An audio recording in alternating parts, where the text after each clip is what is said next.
மனுஷர் பாஷைகளையும் தூதர் பாஷைகளையும் பேசினாலும் அன்பு எனக்கு இராவிட்டால் எப்படிங்களா, சத்தமிடுகிற வெண்களை போலவும் ஓசையிடுகிற கைகளை போலவும் இருப்பேன். ஹல்லேலூயா, ஹல்லேலூயா.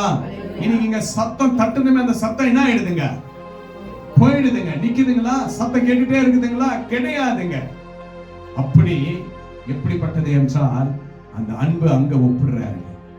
எப்படிங்க? அந்த அன்பு அந்த இடத்துல ஒப்பு கிடைக்கிறாருங்க.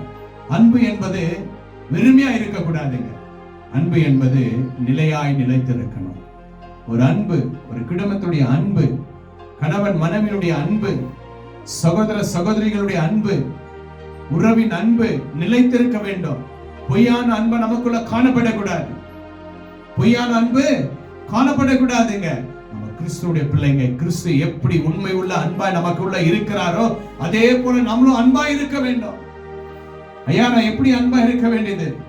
எனக்கு துரோகம் பண்ணிட்டான், நான் நம்பி போனேன், என்ன அப்படி பண்ணிட்டாப்ல, எனக்கு கவலைக்குரியது செஞ்சுட்டாப்ல, எனக்கு வேதனைக்குரியது செஞ்சுட்டாப்ல, என் கணவரை நான் பாக்குறது இல்ல, எனக்கு ஒரு பொருள் வாங்கி கொடுக்குறேன்னு கொடுக்கல, அது மேல எனக்கு அன்பு வேண்டாம். இப்படி அநேக சாக்கு போக்குகள் நமக்குள்ள காணப்படும். மனைவிக்குள்ள காணப்படலாம், கணவனுக்குள்ள காணப்படலாம், பிள்ளைகளுக்குள்ள காணப்படலாம், உறவுக்குள்ள காணப்படலாம். ஆனா கிறிஸ்துவை விசுவாசிக்கிற ஒவ்வொரு தேவ பிள்ளைகளுக்கும் கர்த்தர் உரைக்கிற வார்த்தை என்ன என்றால், மகனே மகளே, உனக்குள்ள அன்பு காணப்பட வேண்டும். மன்னி. என்ன பண்ணுங்க? மன்னிக்கணும். இது எதுவாக இருந்தாலும் கிறிஸ்துவ பிள்ளைகளுக்குள்ள மன்னிப்பு காணப்படணும். கிறிஸ்து நம்மளை மன்னித்தது நிமித்தம் தான் நாம் நீதிமான்களாய் காணப்படுகிறோம். அவர் நம்மளை மன்னிக்கவில்லை, நம் நீதிமான்களாய் இருக்க முடியுமா? முடியாது. அவர் தன்னை தாழ்மையாய் என்ன பண்ணாருங்க? விரித்தார். அன்பை உண்மையாய் கொடுத்தார். நம்முடைய பாவங்களை மன்னித்தார், சாபங்களை நீக்கினார், அவருடைய அன்பை நமக்காக கொடுத்தார். ஹல்லேலூயா, ஹல்லேலூயா. அதே போல நம்முடைய வாழ்க்கையில அன்பு நமக்கு முக்கியமானதாய் காணப்படும். அன்பு நம்மளுக்கு முக்கியமானதாய் நமக்கு என்ன பண்ணுங்க? காணப்படுங்க. பாருங்க 3ஆம் வசனம், எனக்கு உண்டான யாவற்றையும் நான் அன்னதானம் பண்ணினாலும் என் சரீரத்தை சுட்டு எரிக்கப்படுவதற்கு கொடுத்தாலும் அன்பு எனக்கு இராவிட்டால் எனக்கு பிரயோஜனம் ஒன்றுமே கிடையாது. வார்த்தை பார்த்தீங்களா? ஒவ்வொன்றும் முத்து முத்தா இருக்கு. எப்படி இருக்குதுங்க? முத்து முத்தா இருக்கிறது. அன்பு இல்லாதவங்களுக்கு அன்பு சொல்லி கொடுக்கும். ஹல்லேலூயா. யார் சொல்லி கொடுக்கிறதுங்க? கர்த்தர் பரிசுத்த ஆவியானவர் நம்மோடு பேசிட்டு இருக்கிறாரு. எல்லாரும் நேசிப்போம். முடிச்ச அளவு என்ன பண்ணலாங்க? நேசிக்கலாம், அன்பு கிடைக்கலாம், அன்பா செபிக்கலாம், அன்பா நன்மை செய்யலாம். இது எல்லாவற்றையும் இயேசுவின் அன்பு நமக்குள்ள காணப்படும். அந்த அன்பு நமக்குள்ள இருக்கும் பொழுது நம்முடைய சூழ்நிலைகளை ஆண்டவராகிய இரட்சகர் இயேசு கிறிஸ்து அன்பினால் ஆசீர்வதித்து வழிநடத்துவார். ஹல்லேலூயா, ஹல்லேலூயா. நிச்சயமாகவே நமக்கு அன்பு இல்லாவிட்டால் பிரயோஜனம் ஒன்றுமே. வேதம் பாருங்க அழகாக, எனக்கு உண்டான யாவற்றையும், எனக்குள்ள இருக்கிற எல்லாவற்றையும் நான் அன்னதானம் பண்ணாலும், என்னையே நான் சுட்டி எரித்தாலும் அங்க என்ன இல்லைன்னா என்னங்க? அன்பு எனக்குள் இராவிட்டால் ஒன்றுமே இல்லைன்றாருங்க. அப்ப அன்பு எவ்வளவு முக்கியமா இருக்கு பாத்தீங்களா? பிரியமான தேவச்சனமே, அன்பா வாழ்வோம், அன்பை கொடுப்போம், அன்போடு இருப்போம். அன்பு சகல பாவங்களையும் நீக்கும், மன்னிக்கும். நமக்கு அன்பு முக்கியம். இயேசு அன்பாகவே இருக்கிறார். அன்பு இல்லாதவனிடத்துல தேவன் இருக்க மாட்டார். அன்பு இல்லாதவனோ தேவனை அறியான்.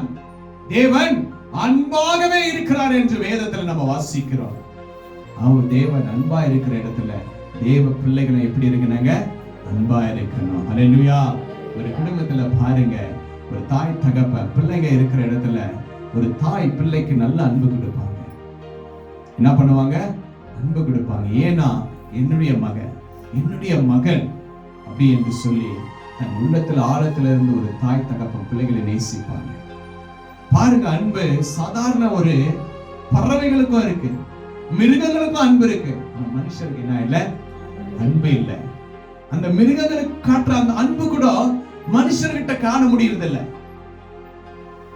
மனுஷன்கிட்ட காண முடியறது இல்லைங்க. ஒரு சிறுத்தை, ஒரு மான், தாய்மான் குழந்தையோடு, அந்த மானோடு நான் ஒரு வீடியோவை பார்த்தேங்க. அந்த மான் என்ன பண்ணதுனாக்கா அந்த இடத்துல இருக்குங்க.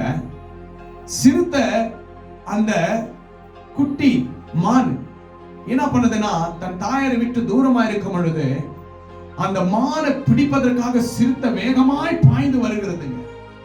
எப்படி வருதுங்க? வேகமாய் வந்து கொண்டிருக்கிறது.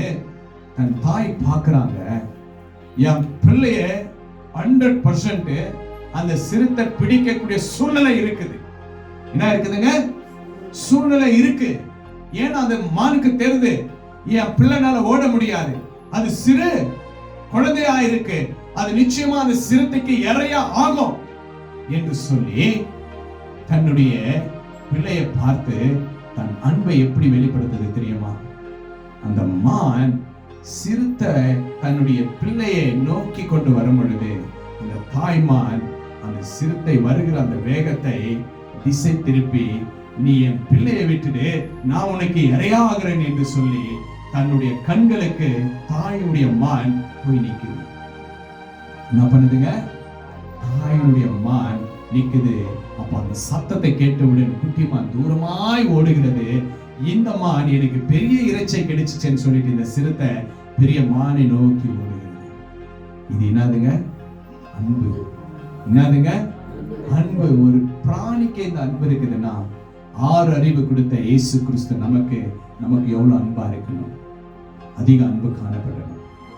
தேவ பிள்ளைகளை நேசிக்கணும். சபையில் இருக்கிறவர்களை நேசிக்கணும். உன் அக்கம் பக்கம் இருக்கிறவர்களை நேசி. உனக்கு விரோதமா செஞ்சிருப்பாங்க, துரோகம் பண்ணிருப்பாங்க, வீணானது பேச்ச பேசியிருப்பாங்க, பண்ணிட்டாங்க. ஆனாலும் உன்னுடைய அன்பு எங்க காட்டணும் என்றால் நம் முழங்காலிட்டு செபிக்கிறது, அவங்களுக்காக செபிக்கிறதுல நம்முடைய அன்பை காட்டணும். அல்லேலூயா. கர்த்தர் பார்த்துக் கொள்வார். யார் பார்த்துக்குவாருங்க? கர்த்தர் பார்த்துக்குவாரு. அவர் நீதி உள்ள தேவன், நியாயாதிபதி, நீதியின் மேல் பிரியமா இருக்கிற தேவன். தேவ பிள்ளைகளுக்கு விரோதமாய் எழும்புகிற எல்லா பிசாசுடைய கிரியைகளை கர்த்தர் நீதி செய்கிறவராய் காணப்படுவார். அல்லேலூயா. நம்ம பொறுமையா போகலாம். 1000 பேசட்டும், நீ வேலை செய்யற இடத்துல பேசட்டும், நீ படிக்கிற இடத்துல பேசட்டும், உன் வீட்டு பக்கம் பேசட்டும், உன் வேலையில பேசட்டும், உன் தொழில பேசட்டும், உனக்கு விரோதம் அநேக எழும்பட்டும். நம்ம செய்ய வேண்டியது என்ன தெரியுங்களா? என்ன செய்யணுங்க? அன்பா ஜெபிக்கணும். எப்படி ஜெபிக்கணுங்க? அன்பா ஜெபிக்கணும். எப்படி ஜெபிக்கணுங்க? பக்கத்துல பார்த்து சொல்லுங்க, அன்பா ஜெபிப்போம். பக்கத்துல பார்த்து சொல்லுங்க, அன்பா ஜெபிக்கலாம். சொல்லுங்க சொல்லுங்க சொல்லுங்க, சந்தோஷமா சொல்லுங்க. அதே நேரத்தில் அன்பா சொல்லுங்க, சிரிச்ச முகத்தோடு சொல்லுங்க, இயேசுவை நேசிக்கிறார். ஹalleluya. Jesus with you. சொல்லுங்க, Jesus with you. Jesus loves you. Jesus more loves you. ஹalleluya. கர்த்தர் எல்லாரையும் அதிகமா நேசிக்கிறார். ஹalleluya. Jesus King, Jesus Christ more loves everyone. ஹalleluya.